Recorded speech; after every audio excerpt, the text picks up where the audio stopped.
Right, so I thought I'd talk about identity. That's sort of an interesting enough topic to me. And the reason was because when I was asked to do this, I just read in one of the papers, I can't remember, something from someone at Facebook saying, well, we need to make everybody use their real names, and then that's basically all the problems solved. And that's so wrong. That's such a fundamentally reactionary view of identity, and it's going to get us into all sorts of trouble.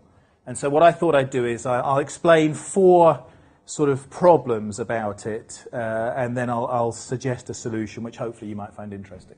So just to frame the problem, what does authenticity mean? That's me, just to go to your point, that's a camera phone picture of me looking at a painting. That's a painting that was painted by a very famous forger. And because I'm not very good at presentations, I already can't remember the name that I wrote on my card. And he was incarcerated in, I think, Wakefield prison for forging masterpieces by, I think, French Impressionists. And he's so good at it that when he was in prison, everybody in prison, the governor and whatever, wanted him to paint masterpieces to put on the walls because they were so good. And so that's a masterpiece which is a fake of a masterpiece. And bonded into the canvas is a chip which identifies that as a real fake, if you see what I mean. So just, when we're talking about authenticity, it's a little more fractal than it appears, and that's a good example to show it. Okay, so I've tried to pick 4 problems that will frame the issue properly. So the first problem I thought, chip and pin, right? Everyone's got a chip and pin card. I'm guessing everyone's got a chip and pin card, right? So why is that a good example? That's an example of how legacy thinking about identity subverts the security of a well-constructed system. Your chip and pin card that's in your pocket has a little chip on it that costs millions of pounds to develop, is extremely secure. You can put scanning electron microscopes on it. You can try and grind it down, blah, blah, blah. Those chips have never been broken, whatever you read in the paper. And for a joke, we take that super secure chip and we bond it to a trivially counterfeitable magnetic stripe. And for very lazy criminals, we still emboss the card. So if you're a criminal in a hurry and you need to copy someone's card, you can just stick a piece of paper on it and rub a pencil over it just to sort of speed things up. And even more amusingly, and on my debit card too, we print the name and the sort code and everything else on the front too. Why? There is no earthly reason why your name is printed on a chip and pin card. And if you think about it, it's even more insidious and perverse than it seems at first, because the only people that benefit from having the name on the card are criminals. You know what your name is, right? And when you go into a shop and buy something, they don't care. It's a pin. It doesn't care what the name is. It's only the only place where you ever have to write your name on the back is in America at the moment. Whenever I go to America and I have to pay with the mag stripe on the back of the card, I always sign it Carlos Tevez anyway, just as a security mechanism, because I just figure if a transaction ever gets disputed and it comes back and it says Dave Birch, I know it must have been a criminal, because I would never sign it Dave Birch. So if you drop your card in the street, it means a criminal can pick it up and read it. They know the name. From the name they can find the address, and then they can go off and buy stuff online. Why do we put the name on the card? Because we think identity is something to do with names, and because we're rooted in the idea of the identity card, which obsesses us. And I know it crashed and burned a couple of years ago, but if you're someone in politics or the Home Office or whatever, and you think about identity, you can only think of identity in terms of cards with names on. And that's very subversive in the modern world. So the second example I thought I'd use is chat rooms. I'm very proud of that picture. That's my son playing in his band with his friends for the first ever gig, I believe you call it, where he got paid. And I love that picture. I like the picture of him getting into medical school a lot better, but I like that picture for the moment. Why do I use that picture? Because that was very interesting. Watching that experience as an old person was a very interesting experience for me. So him and his friends, they get together, they booked a room, like a church hall, and they got all their friends who had bands, and they got them together, and they do it all on Facebook, and then they sell tickets, and the first band on the I was going to say menu, that's probably the wrong word for it, isn't it? The first band on the list of bands that appears at some public music performance of some kind gets the sales from the first 20 tickets, then the next band gets the next 20, and so on. And I thought they were bottom of the menu, they were like 5th. I thought they'd have no chance. He actually got 20 quid, fantastic, right? But my point is that all worked perfectly, except on the web. So they're sitting on Facebook and they're sending these messages and arranging things, and they don't know who anybody is, right? That's the big problem we're trying to solve. If only they were using the real names, then you wouldn't be worried about them on the internet. And so when he says to me, oh, I want to go to a chat room to talk about whatever it was, something to do with guitars or something, I don't remember exactly.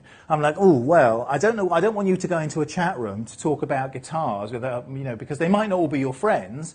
And some of the people that are in the chat room might be, perverts and teachers and vicars. I mean, they usually are, aren't they? I mean, they generally are when you look in the paper, right? And so I want to know who all the people in the chat room are, right? So, okay, you can go in the chat room, but only if everybody in the chat room is using their real names and they submit full copies of their police report. But of course, if anybody in the chat room asked for his real name, I'd say, no, you can't give them your real name, because what happens if they turn out to be perverts and teachers and whatever? When, you see what I mean? So you have this odd sort of paradox where I'm happy for him to go into this space if I know who everybody else is, but I don't want anybody else to know who he is. And so you get this sort of logjam around identity where you want full disclosure from everybody else, but not from yourself, and there's no progress. We get stuck. And so the chat room thing doesn't work properly, and it's a very bad way of thinking about identity. Cheerleaders. So on my RSS feed, I saw this thing about actually, it says something bad about my RSS feed, doesn't it? I should stop saying it like that. For some random reason I can't imagine, something about cheerleaders turned up in my inbox. And I read this story about cheerleaders, and it's a fascinating story. This happened a couple of years ago in the US. There were some cheerleaders in a team at a high school in the US, and they said mean things about their cheerleading coach, as I'm sure kids do about all of their teachers all of the time. And somehow the cheerleading coach found out about this, and she was very upset. And so she went to one of the girls and said, you have to give me your Facebook password. I read this all the time, where even at some universities and places of education, kids are forced to hand over their Facebook password. So you've got to give me your Facebook password. And so the kid, she was a kid. What she should have said is, my lawyer will be calling you first thing in the morning. It's an outrageous imposition on my Fourth Amendment right to privacy, and you're going to be sued for all the money you've got. That's what she should have said. But she's a kid, so she hands over the password. The teacher can't log into Facebook because the school has blocked access to Facebook, right? So the teacher can't log into Facebook till she gets home. So the girl tells her friends, guess what happened? The teacher logged in. She knows. So the girls just all logged into Facebook on their phones and deleted their profiles. And so when the teacher logged in, there was nothing there.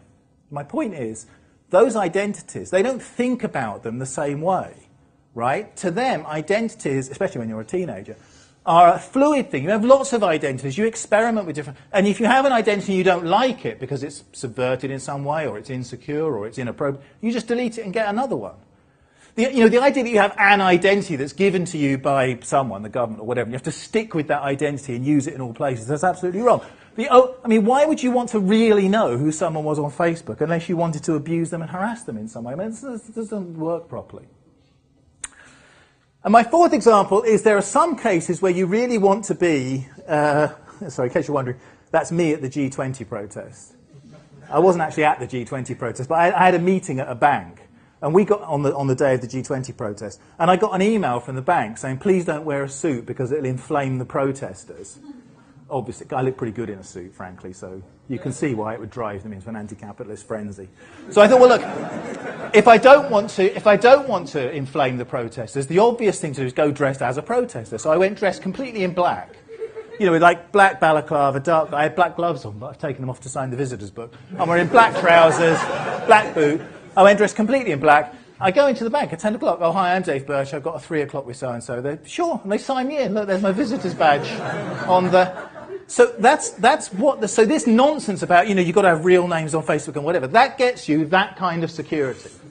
That gets you security theatre, where there's no actual security, but people are sort of playing parts in a play about security, and as long as everybody learns their lines, everyone's happy, but it's not real security, right? So, especially because I hate banks more than the G20 protesters do, because I work for them. I know things are actually worse than these guys think, so... But suppose I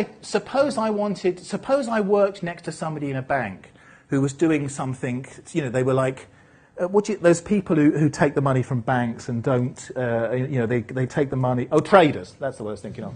Suppose I was sitting next to a rogue trader, right, and I want to report it to the boss of the bank. So I log on to do a little bit of whistleblowing. I send a message, this guy's a rogue trader. That message is meaningless if you don't know that I'm a trader at the bank, right? If that message just comes from anybody, it has zero information value. There's no point in sending that message. You have to know that but if I have to prove who I am, I'll never send that message. It's just like the nurse in the hospital reporting the drunk surgeon, or, that message will only happen if I'm anonymous. So the system has to have ways of providing anonymity in it. Otherwise, we don't get where we want to get to. So 4 issues. Right, so what are we going to do about it? Well, what we tend to do about it is we think about Orwell's space, and we try to make electronic versions of the identity card that we got rid of in 1953. So we think, well, only if we had a card, call it a Facebook login, which proves who you are, and I make you carry it all the time, that solves the problem. And of course, for all those reasons I've just outlined, it doesn't, and it might actually make some problems worse. The more times you're forced to use your real identity, certainly in transactional terms, the more likely that identity is to get stolen and subverted. The goal is to stop people from using identity in transactions which don't need identity, which is actually almost all transactions. Almost all of the transactions you do are not who are you. They're are you allowed to drive the car? Are you allowed in the building? Are you over 18? Etc., etc. So my suggestion, I, like James, think that there should be a resurgence of interest in R&D. I think this is a solvable problem. It's something we can do about. Naturally, in these circumstances, I turn to Doctor Who. Because in this, as in so many other walks of life, Doctor Who has already shown us the answer. So I should say for some of our foreign visitors, Doctor Who is the greatest living scientist in England and a beacon of truth and enlightenment to all of us. And this is Doctor Who with his psychic paper, right? Come on, you guys must have seen Doctor Who's You're not nerds if you say yes. Who's seen Doctor Who's psychic paper? Oh, right, you were in the library the whole time studying, I guess. Is that what you're going to tell us? Doctor Who's psychic paper is, when you hold up the psychic paper, the person in their brain sees the thing that they need to see, right? So, I want to show you a British passport. I hold up the psychic paper, you see a British passport. I want to get into a party. I hold up the psychic paper. I show you a party invitation. You see what you want to see. So what I'm saying is we need to make an electronic version of that, but with one tiny, tiny change, which is that it'll only show you the British passport if I've actually got one. It'll only show you the party invitation if I actually have one. It will only show you that I'm over 18 if I actually am over 18. But nothing else. So you're the bouncer at the pub, and you need to know that I'm over 18. Instead of showing you my driving license, which shows you that I know how to drive, what my name is, my address, all these kind of things, I show you my psychic paper, and all it tells you is, am I over 18 or not? Right. Is that just a pipe dream? Of course not, otherwise I wouldn't be here talking to you. So, in order to build that and make it work, I'm only going to name these things, I'm not going to them. We need a plan, which is we're going to build this as an infrastructure for everybody to use and solve all of these problems. We're going to make it a utility. A utility has to be universal. You can use it everywhere. I'm just giving you little flashes of the technology as we go along.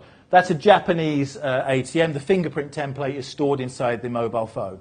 So when you want to draw money out, you put the mobile phone on the ATM and touch your finger. Your fingerprint goes through to the phone. The phone says, yes, that's whoever, and the ATM then gives you some money. So it has to be a utility that you can use everywhere. It has to be absolutely convenient. That's me going into the pub. I touch all the device on the door of the pub is allowed, is this person over 18 and not barred from the pub, okay? And so the idea is you touch your ID card to the door, and if I am allowed in, it shows my picture. If I'm not allowed in, it shows a red cross. It doesn't disclose any other information. It has to have no special gadgets. That can only mean one thing, following on from Ross's statement, which I agree with completely. If it means no special gadgets, it has to run on a mobile phone. That's the only choice we have. We have to make it work on mobile phones. There are 6.6 billion mobile phone subscriptions. My favourite statistic of all time, only 4 billion toothbrushes in the world. That means something. I don't know what. I rely on a futurologist to tell me. It has to be a utility which is extensible. So it has to be something that anybody can build on. Anybody should be able to use this infrastructure. You don't need permissions, licenses, whatever. Anyone should be able to write some code to do this. Well, you know what symmetry is, so you don't need a picture of it. Okay. And this is how we're going to do it. We're going to do it using phones, and we're going to do it using mobile proximity. I'm going to suggest to you the technology to implement Doctor Who's psychic paper is already here. And if any of you have got one of the new Barclays debit cards with the contactless interface on it, you've already got that technology. If anybody here's have you ever been up to the big city and used an Oyster card at all? Does that ring any bells to anybody? The technology already exists. The first phones that have the technology built in, the Google Nexus, the S2, the Samsung Wave 578, the first phones that have got this technology built into them are already into the shop. So the idea that the gas man can turn up at my mum's door and he can show my mum his phone and she can tap it with her phone and it will come up with green if he really is from British Gas and allowed in, and it will come up with red if he isn't, end of story. We have the technology to do that. And what's more, although some of those things sound a little bit counterintuitive, like proving I'm over 18 without proving who I am, the cryptography to do that not only exists, it's extremely well known and well understood. Digital signatures, the blinding of public key certificates. These technologies have been around for a while. We've just had no way of packaging them up. So the technology already exists. We know it works. There are a few examples of the technology being used in experimental places. That's London Fashion Week, where we built a system with O2.